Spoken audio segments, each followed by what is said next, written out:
इहे गा के तो खेसारी के हरा दिहलू। ई कब गईनी? ई कब गईनी भाई?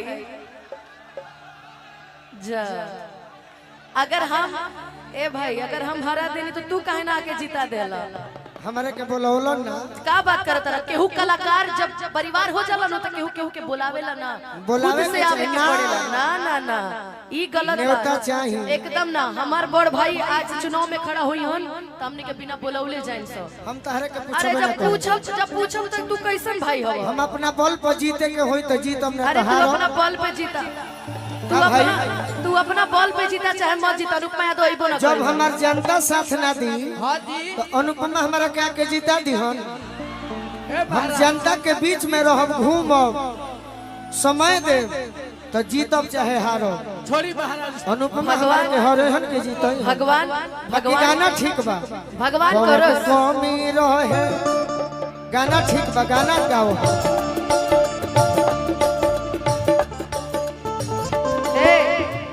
भगवान करो इहो आगे चल के चुनाव लड़े।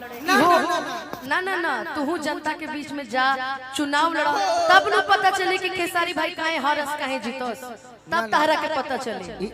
देखो ये बिहार पब्लिक में, है, ये पब्लिक है, सब जानती है। बिहार में ही चर्चा बाकी जातिवाद के लोग गा कर आरजेडी को हरे दोनों। आरजेडी पार्टी खराब थोड़े हो, गा के हारल भइल बा, लेकिन फिर भी जाए दो। सब केहू अपना जात खातिर गावेला, तू तो गावेला।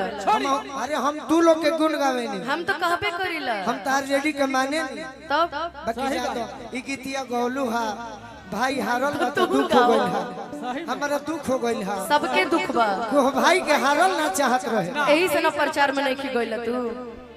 एने मंच पे मजाक उड़ावत रह केहू के। ना ना देखा तारा के हमरा से बेसी केहू जानी ना तारा के, ठीक ना? हमरा से बेसी तारा के केहू ना जानी। कतना जानत है, बहुत जानत है तारा के, अतना जान तारा से ढेर जानत है तारा। बन जाओ पिसो में गईला ठीक ना? चल गाना होखे। अरे महारही के बाटे तो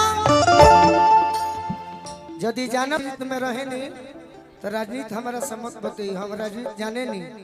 राजनीति के बात नहीं, एजर राजनीति केहू करते नहीं कि शुरुआत तो तू करत रह, हम त गाना गावत नहीं। तो ई कौन हम गा? तो गाना कहनी है तो कि मिश्रा जी कवन बताओ। कमी रहे मिश्रा अनुपमा बताओ। हीर में। हम जो न जात से हुए नु गाए अरे नहीं खुद तकदीर में हम क्षमा मांगत हनी। प्यार नहीं के देखल आज के नसीब में, नहीं खुद तकदीर में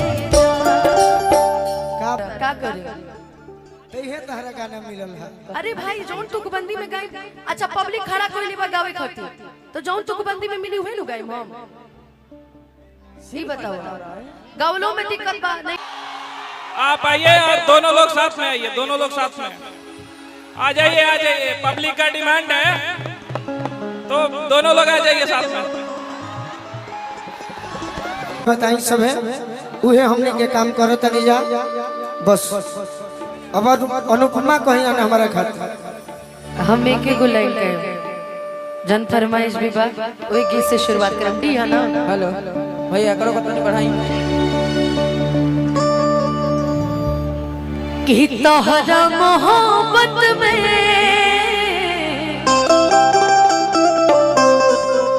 हर पगली के हाल हो, हर पगली के हाल हो गइल कि घुट घुट के जी ले, हर आंसू रोज पी ले, कि घुट घुट के जी ले, हर आंसू रोज पी ले, हर जुदाई जीव के काल हो गई। तोहरा मोहब्बत में पगली के हाल हो गई, तोहरा मोहब्बत में पगली के हाल हो गई। तारा से को विनती करो तनी अनुपमा करी करिए ना। अरे उरा सभे सुनो। पापा जी के मम्मी जी के पापा जी के मम्मी जी के जौन हो पाठक जी कह के गइले है बड़ा सपोर्ट कैलू है बाकी वो लौकत नहीं खन बाकी जाए तो हमार इंसाफ यूट्यूब वाले भाई करी हन कि अभी हम टिकल बानी नु कौन पाठक पापा जी? जी के मम्मी जी के एक मिनट, कौन पाठक जी? गाना सुना तू जान जी ना ना ना ना सपोर्ट के कर कहीं नहीं हमरा बताई के पाठक जी? अरे वो पाठक जी ना डांट के गइले है कि गुड्डू रंगीला फलाना रंगीला वहाँ के कहानी है कि गोलू राजा कुशीनगर क्षेत्र में अगर केहू के मंच पे सबसे ज्यादा केहू के फैन होगी तो गोलू राजा के है, ओकरा पे हम सपोर्ट करनी है। ना। बताई इनकर के उराउर सपोर्ट में बोल के गई है। हमारे गलतफहमी हुई हाँ आपको सुनने में बाकी एगो बात गलती हुआ जानो। है। अच्छा ठीक बहुत